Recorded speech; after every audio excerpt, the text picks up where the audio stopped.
Rasmus Andersson of the Calgary Flames is indeed a player the Boston Bruins could and should pursue. But the notion of floating a first round pick and Mason Lohrei in return is just complete nonsense.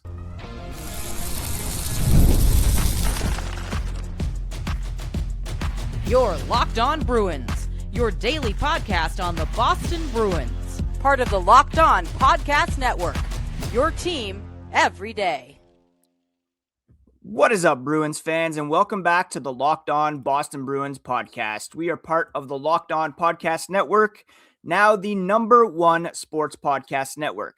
I am your host, Ian McLaren. I am a lifelong Boston Bruins fan, and I've been covering this team and the NHL for various outlets for nearly 20 years. Today is Thursday, January 15th. And on today's episode, we are going to discuss the rumors going around that the Boston Bruins have offered Mason Lohrei and a first-round pick to the Calgary Flames for Rasmus Andersson. We'll break down the merits of such a deal and whether or not the Bruins should actually pursue Andersson to begin with. Of course, the big defenseman of the day is Zidane Chara. He's having his number retired tonight. We will discuss his legacy with the Boston Bruins, as well as preview tonight's game against the Seattle Kraken. All right, so there are a lot of rumors going around about Rasmus Andersson, the Boston Bruins, and the fact that they have perhaps floated Mason Lohrei and a first-round pick in exchange for the Calgary defenseman, who, I should add, is 30 years old and could become an unrestricted free agent this upcoming summer. Now, when it comes to the trade deadline, silly season, etc., I always like to remind people to temper their expectations or really to kind of consider the source. When I worked at The Score as a hockey news editor, I would be on the NHL desk, and when rumors, reports came across social media, there's a certain criteria that we would take into consideration before writing it up as a story and sending it out as an alert, whether to the specific teams or to the NHL at large if it was big enough. So say if Bob McKenzie at the time, or Darren Dreger, Elliot Friedman, Chris Johnston, Frank Saravelli, I guess. If some of those big insiders would say, I'm hearing this or that, then that was worthy enough of a write-up. But if it was just coming from a team source or someone who wasn't quite established as a true hockey insider, that group has grown, of course, to include the likes of Emily Kaplan at ESPN and others. Shayna Goldman of The Athletic has broken a couple of stories along the way. Right now, what we have regarding Rasmus Andersson and the Boston Bruins is a report from James Murphy, otherwise known as Jimmy Murphy, Murphy's Law 74, on rg.org, saying NHL trade chatter surrounding Rasmus Andersson has picked up again, and there are 3 Atlantic Division teams battling it out for Andersson: the Senators, the Bruins, and the Red Wings. And on the latest episode of 32 Thoughts that aired on Monday morning, Elliot Friedman told co-host Kyle Bukauskas that talks surrounding Andersson have indeed intensified, and the Flames are looking to complete a trade before the NHL Olympic break, which includes a trade freeze. Now, what Murphy added is that the Bruins made an offer, according to an NHL source. And that source was hearing that Mason Lohrei and the Bruins' first-round pick are in play. Don't forget, the Bruins have 2 first-round picks in 2026. The other coming by way of the Toronto Maple Leafs, which they acquired when they sent Brandon Carlo to Toronto, and they also got Fraser Minton. A heck of a deal there for Don Sweeney. He said texts to both Bruins and Flame sources were not returned, but this tracks with what they were hearing back at the NHL draft. Multiple sources confirmed Lohrei's name was out there, and another source reached on Tuesday said he was told Lohrei came up in NHL trade talks between the Flames and the Bruins. Now, I'm not disputing or arguing against perhaps flipping Mason Lohrei for a more established player like Rasmus Andersson. Andersson is exactly what the Bruins need. In fact, they have the need for a right-hand shot defenseman who can quarterback a power play. Mason Lohrei has those PPQB abilities. He's obviously very strong with the puck on the rush, and we saw his skills on full display just a few days ago when he pulled off that toe drag goal for the Bruins. But, of course, he does have some weak spots defensively, and the Bruins perhaps would like to reunite Andersson with his former teammates in Nikita Zadorov, Elias Lindholm, to complement the Bruins core of Jeremy Swayman, Charlie McAvoy, and David Pastrnak, as well as Morgan Geekie. Having that right-hand shot defenseman, especially with Hampus Lindholm out, right now you've got Zadorov, Lohrei, rocking things down in the top four, and you have McAvoy. There's really not a lot on the right side for the Bruins depth-wise, on the blue line especially. And if you can bring in a guy like Andersson who could, the Bruins power play is not a problem, but right now you've got McAvoy, Yoki Haru, Peak on the right side. Peak is a trade candidate. On the left side, you have Aspero, Zadorov, Lohrei. And you have more depth on the left side, especially if and when Hampus Lindholm comes back, then it makes sense. A package including Lohrei for something and something for Rasmus Andersson would make sense. Throwing in a first-round pick, like if the Bruins have already offered Lohrei in a first, I don't know why Calgary wouldn't have immediately accepted, hung up the phone, and you're laughing because you're getting a pretty good young defenseman, as well as a first-round pick for a guy who could be an unrestricted free agent this summer and who you could lose for nothing. I can understand the Bruins perhaps flipping Lohrei for Andersson and getting that first crack at re-signing him long-term, but unless there is some assurance that he will re-sign, there's no chance you're flipping a first-round pick for what could be a rental. This does not fit at all with the Bruins' current strategy of retooling, getting younger, accruing draft picks. This would suggest the Bruins believe they are a playoff team and that Andersson could help them win a round or two this year and help them compete and contend in the years in which he will be signed, because you know that he's going to get upward. He'll probably be the Bruins' second highest paid defenseman if indeed he is acquired and re-signed. They do have 2 first-round picks, so perhaps they believe they are dealing from a place of luxury where they can flip one of those picks, still get the Leafs pick, but the Leafs are looking pretty good these days, and their pick will likely be lower than Boston's, meaning closer to 30th than first. And it just makes no sense if there is no assurance of a contract extension. Even if there is, you could still sign him for nothing in free agency. You take that risk, you keep your first round pick, and you just approach him in free agency like you did with Lindholm and Zadorov a couple summers ago. If the Bruins trade a first for someone who is 30 years old and who they're going to have to pay $7, $8, $9 million moving forward, I just don't see how that fits in with the retool and the idea of getting younger and recouping some assets that this is kind of the same kind of deal the Bruins used to make, trading their first round pick, trying to go all in.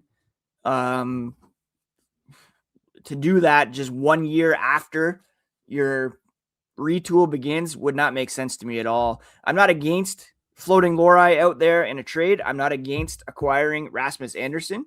I think he would be a great fit for this team, but I do not understand at all the notion that a first-round pick would be in play as well. And if that offer has been made, then I don't know why Calgary wouldn't have accepted it already. Anyways, that's my take. Please take everything you see on social media with respect to reports, rumors with the grains of salt until they're corroborated and, of course, announced by an insider as a done deal or the teams, ideally. One of the big moves the Bruins have made in their history that was confirmed and made a huge impact, of course, was the signing of Zidane Chara. His number 33 will be retired tonight, and we'll discuss his legacy in black and gold here as the podcast continues.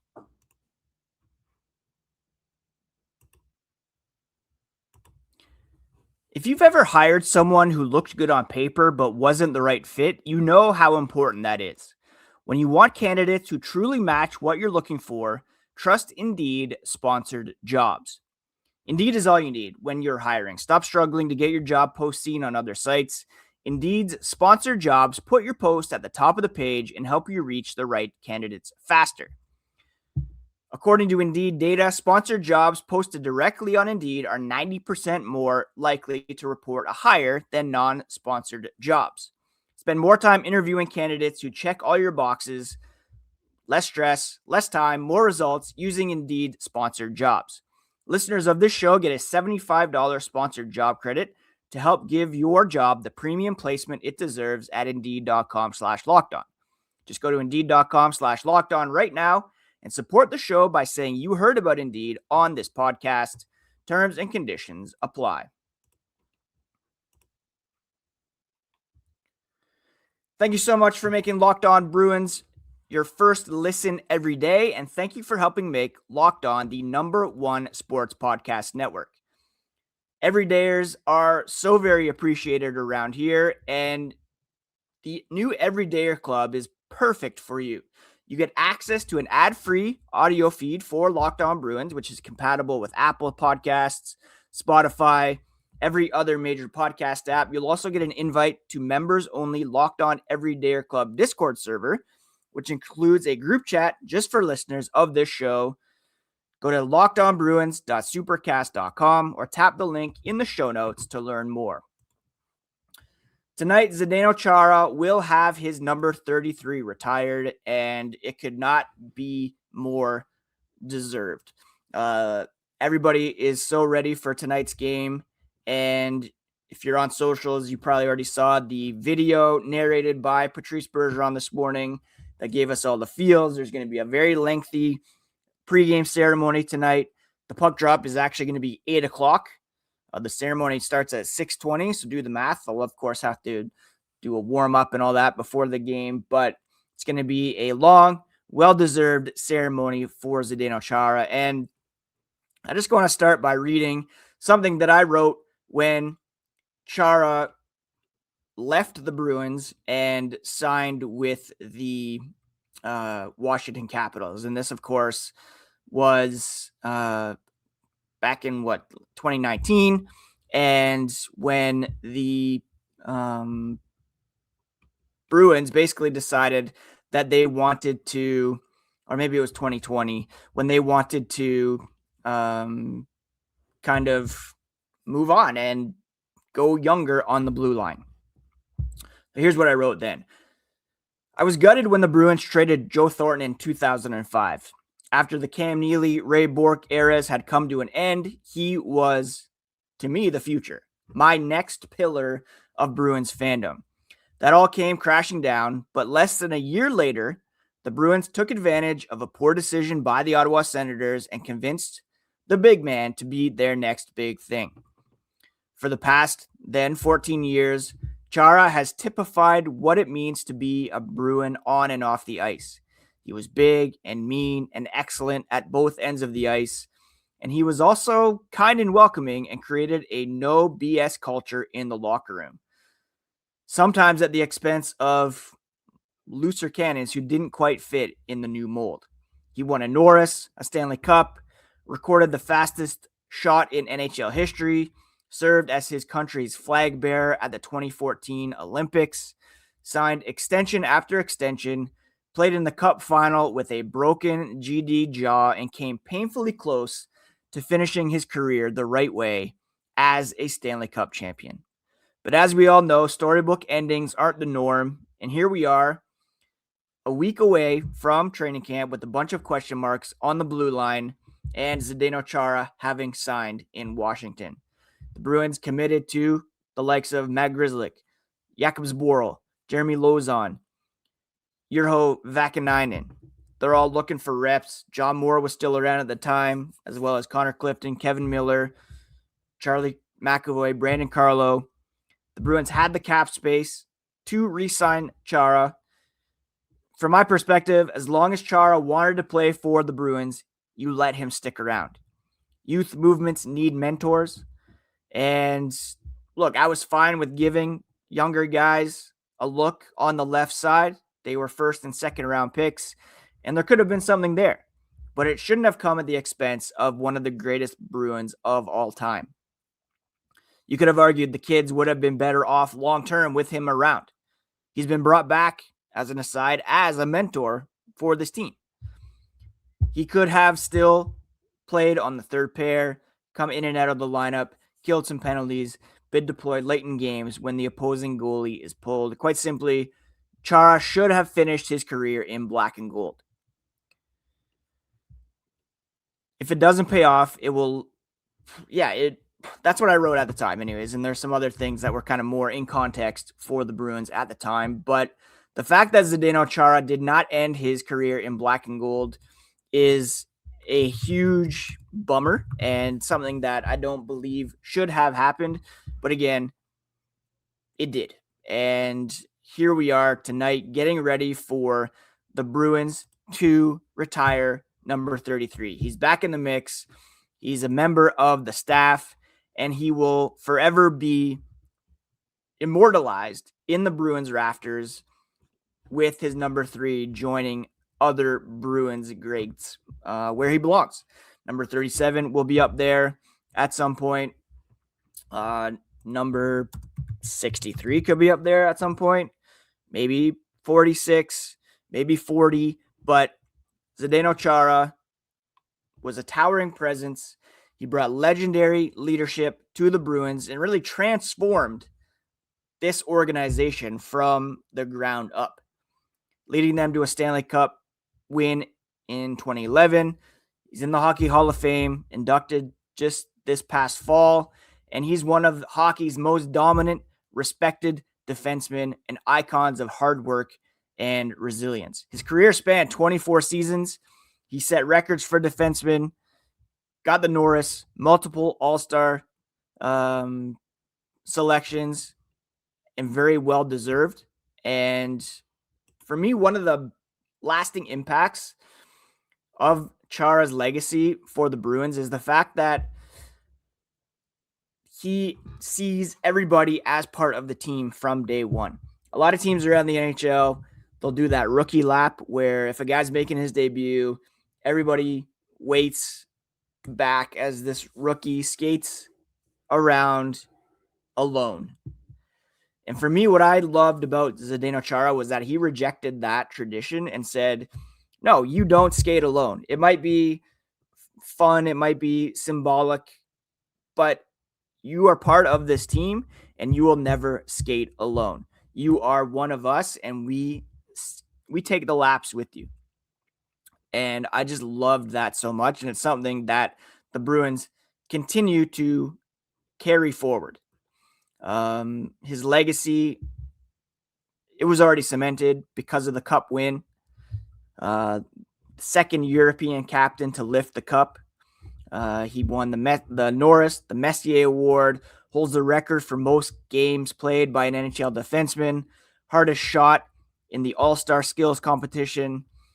He represented Slovakia. I'll never forget covering the Sochi Olympics, and all these athletes from around the world were so tickled to get their photos taken with him. I remember writing a story for The Score with one of the shortest athletes in Sochi taking their picture with him. Zidane Chara, when he came from Ottawa, and again, that was alongside Marc Savard, I did an episode a while ago kind of breaking down how that happened and why the Senators decided to allow Zidane Chara to, like, can you imagine now a player like Zidane Chara hitting the open market as a free agent?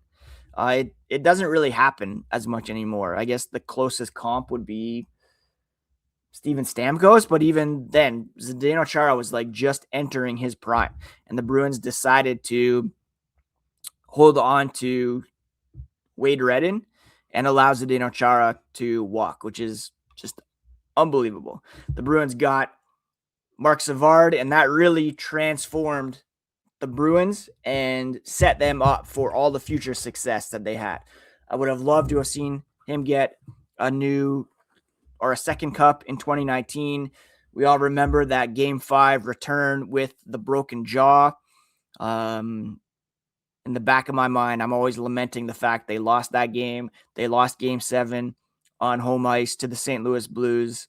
It would have been amazing to see him and others get one other cup under their belts. Of course, they went to the final in 2013 as well. Not the case, but there is so much to love about Zdeno Chara's career, and I'm very excited to see him honored tonight in the most special of ways. Thank you, Z, for all the memories. Thank you for coming back and taking on mentorship of some younger players, and for that leadership integrity that you brought to this organization and that is carried forward in the new leaders of this team, namely Charlie McAvoy and David Pastrnak. Coming up, we're going to preview tonight's game. The Bruins are looking to keep their winning streak alive against a Seattle team that played and lost last night to New Jersey. We'll preview that one here as the podcast continues.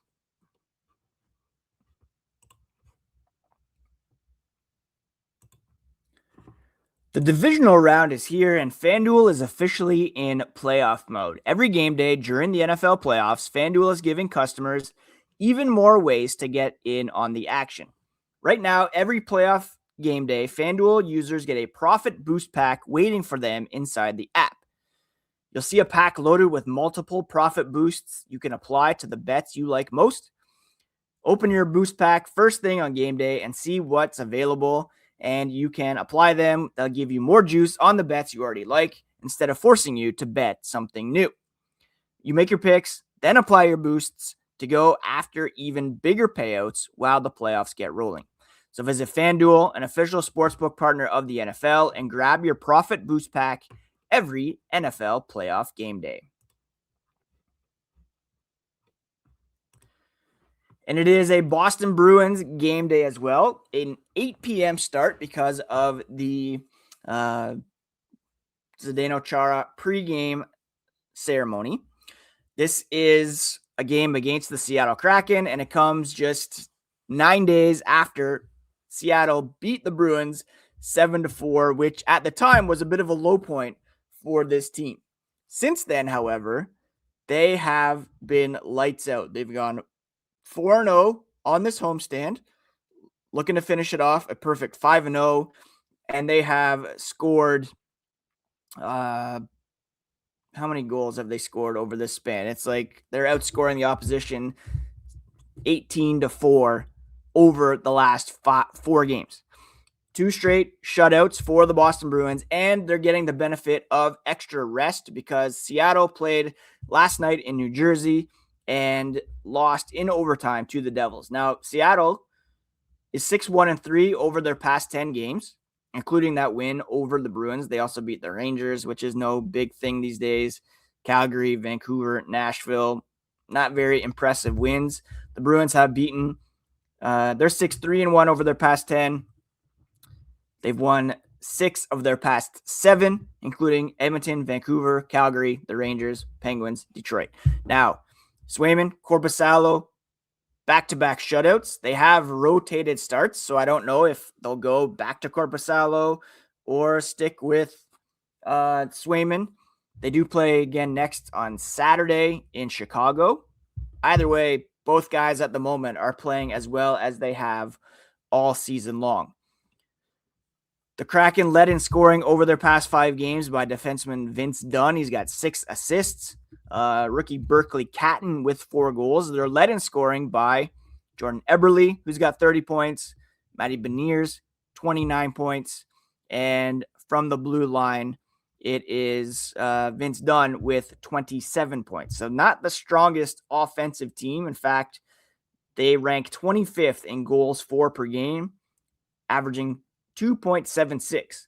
The Bruins are 8th, averaging 3.26. So that's like half a goal per game. The Bruins are averaging more offensively than Seattle. They are a pretty good defensive team, though. Seattle is 9th ranked defense, 2.82 goals allowed per game. The Bruins are 17th at 3.09. Seattle's got a pretty good power play. They rank 8th. The Bruins rank 6th. But Seattle's penalty kill is atrocious. They rank 32nd out of 32 teams. The Bruins penalty kill 18th. It has been stronger. And what's helping is taking fewer penalties, which has been a thing over the last little bit. The Bruins have the edge in faceoffs as well. They rank 5th.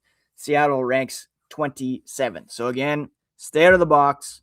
Take advantage of your power play opportunities and gain possession by winning those faceoffs. David Pastrnak, red hot for the Bruins. He's got 10 points over the last 5 games, including 8 assists. Pavel Zacha has 4 goals over the past 5 games. And of course, Geeky Watch is on. He's playing against the team that allowed him to walk as a free agent a couple years ago. He is leading the Bruins in goals this season with 25 in 46 games, but he hasn't scored in almost a month since like December 20th. So we would love to see him get a goal tonight against his old club and really take it to the Kraken, get that monkey off his back, use that new dad energy, and help get the win for the Boston Bruins, which would be their 5th in a row. The Kraken's goalies, Joey Decord, got a .903 save percentage. Philip Grubauer with a .924 save percentage. Let me just check and see who was in net for them last night. It'll be the other guy, of course, going tonight, presumably. Teams often, well, sometimes they'll go back-to-back, but it's not really the best tactic. And, of course, the bigger story tonight, win or lose, it's going to be great to celebrate Zidane Chara before this one, number 33, one of the GOATs, and just such an unbelievable person for the Boston Bruins. It was Grubauer in net, so look for Joey Decord in net tonight for the Seattle Kraken. The pregame ceremony starts at 6:20. There'll be a gold carpet before that with Patrice Bergeron, Tim Thomas, Ray Bourque, Dennis Seidenberg, Andrew Ferentz, among others in attendance. Bruins are looking to extend their winning streak to 5 games. They're on a 2-game shutout streak.